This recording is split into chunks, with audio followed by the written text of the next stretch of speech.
You're watching a woman walk through the streets of Rome. She's covered in jewels, gold chains at her wrists, gold chains at her neck, robes worth more than most Romans will earn in a lifetime. She looks like an empress, but she can't walk on her own. 2 guards hold her upright, not because she's resisting, because she's too weak to stand. The chains are so heavy that servants have to help carry them. The jewels are real. The weakness is manufactured. This is Queen Zenobia of Palmyra. 3 years ago, she ruled an empire stretching from Egypt to Turkey. She commanded armies. She signed treaties with Persia. She minted coins with her own face. Now she's entertainment, and what's happening to her isn't punishment. It's a message. Rome didn't just conquer territories. Rome conquered meaning. When they captured a king, they strangled him in a basement. Quick, efficient, forgotten within a generation. But when they captured a queen, they kept her alive. They dressed her in her own royal clothes. They paraded her through the streets in golden chains. Then they gave her a villa and let her grow old.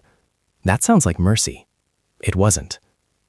272 CE, Emperor Aurelian's cavalry catches Zenobia at the Euphrates River.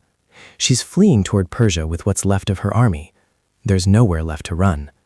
Standard Roman procedure, immediate execution or immediate parade. Vercingetorix walked in Caesar's triumph within months of capture. Jugurtha was paraded the same year he surrendered. Zenobia waited 2 years. Why? Because Rome needed to prepare her.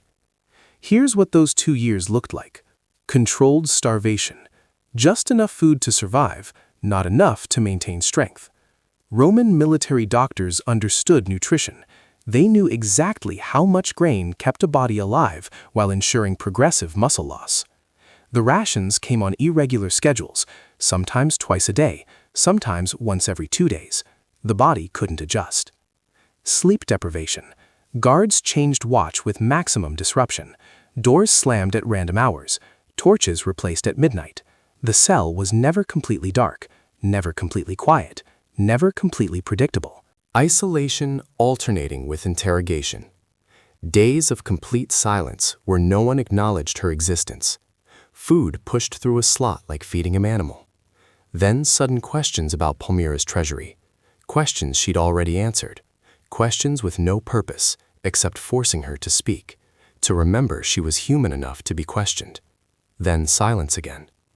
None of this left visible marks. That was the point. When she finally walked through Rome, she would look like a queen. She would be dressed like a queen, but she would need Roman hands to hold her upright. The symbolism was precise. There was something else. Captive royalty were required to watch.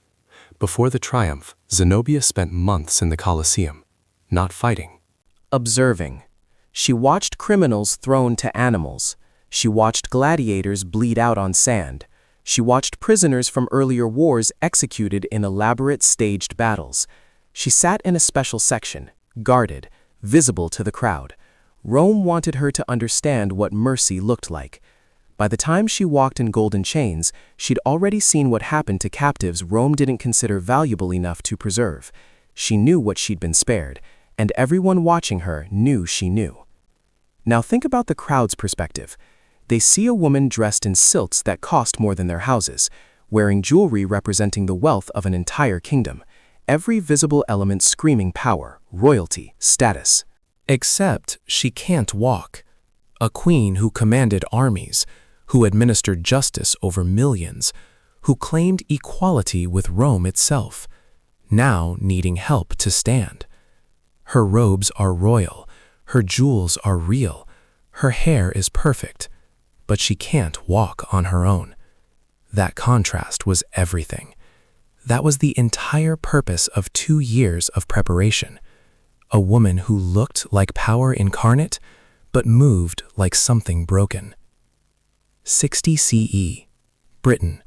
Different queen, same system, different lesson. King Prasutagus of the Iceni dies. His will splits his kingdom between his daughters and Emperor Nero, a compromise meant to preserve some independence. Rome ignores it. They seize everything, declare the kingdom forfeit. Queen Boudica protests. 80,000 Romans and Roman allies died. Then Rome crushed her, completely. Her entire army destroyed in a single afternoon through discipline and positioning. Boudica poisoned herself rather than be captured, and Britain stayed quiet for 3 generations. See the pattern? Zenobia, kept alive, paraded, given a villa, allowed to grow old watching her daughters marry Roman men and her grandchildren speak Latin. Her bloodline absorbed, her empire forgotten.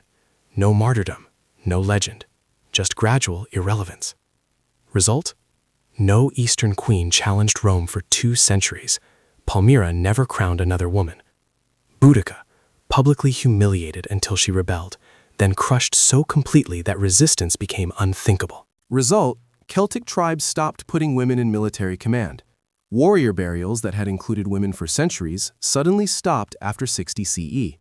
Different methods, same goal. Rome understood something we pretend to have forgotten. The cruelest thing you can do to a queen isn't kill her. It's let her live long enough to watch everything she built mean nothing. Execution creates martyrs. Martyrs inspire stories. Stories inspire resistance. Rome learned this with Spartacus. His execution inspired 3 more slave revolts in the following century. But survival creates questions.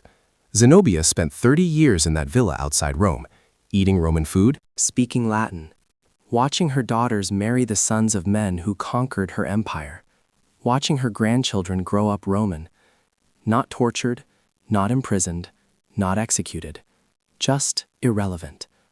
Every day her people could look at her and ask, was resistance worth it? If the answer might be no, why would anyone resist again? The villa still exists. It's a ruin outside Rome now, barely marked, no tours, no plaques. The Mamertine prison, where male captive kings were executed, tourist attraction. Guided tours every hour. You can stand in the cell where Vercingetorix died, but there's no monument to what happened to queens, no marker for Boudica's daughters, whose names we don't even know. No memorial for women who survived triumphs and spent decades becoming irrelevant. History remembers the executions, it forgets the survivals. Because survival wasn't mercy, it was the punishment that lasted longer. 476 CE, Rome falls. The empire that perfected breaking queens collapsed from within. One of the recurring problems? Rome never successfully established female succession. Imperial wives and mothers wielded enormous shadow power, Agrippina, Livia, Julia Domna, but always through sons and husbands, never directly. The same system that broke foreign queens prevented Rome from stabilizing its own royal women. The irony is almost funny. Almost. A 6th century Syrian chronicler preserves what might be Zenobia's words. Might be invention, impossible to verify, but it sounds right.